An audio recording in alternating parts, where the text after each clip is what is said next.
Ndiye mtu wa Mungu. Bwana Yesu asifiwe. Asante Yesu kwa utukufu wa jina lako lenye nguvu. Asante kwa mamlaka yako. Asante kwa ukuu wako. Jina lako likatukuzwe mahali hapa. Nikaone mkono wako na nguvu zako. Nikaone upendo wako, nikaone ulinzi wako, mafunuo yako.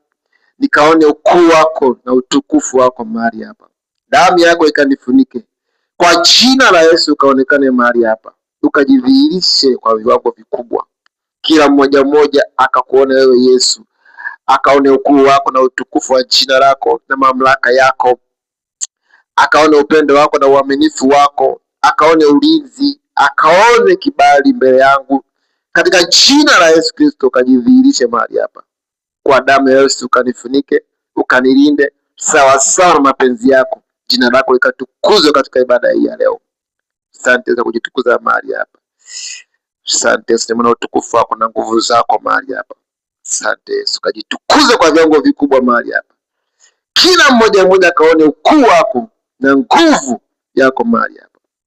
Asante kwa ibada ya leo. Mtu wa Mungu, karibu sana kwenye ibada ya leo. Tutaenda kuzungumza kwa habari ya kuwaheshimu wazazi. Somo letu linaitwa waheshimu wazazi. Kitabu cha Kutoka 20. Hii ni amri ya 4. Amri ya 4 inasema kwamba waheshimu baba yako na mama yako upate heri na siku nyingi duniani. Waheshimu baba yako na mama yako upate heri na siku nyingi, heri upate baraka, upate heri na miaka mingi.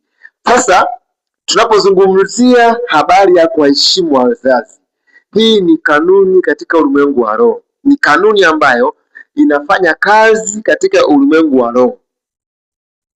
Inafanya kazi katika ulimwengu wa roho kwa sababu kanuni ya ulimwengu wa roho inasema ya kwamba utakapowaheshimu wazazi wako, baba yako na mama yako, heshima ya mtu huanzia ndani. Ndivyo utakapokuwa unabarikiwa na aliyekupa hiyo amri. Ukiwaheshimu wazazi utabarikiwa sawasawa na aliyetoa hiyo amri. Sasa hatimaye sisi tumeingia kwenye mtego, tukakamatika kwa hili andiko. Mtu anajibizana na baba yake na mama yake kwa namna anavyotaka yeye mwenyewe.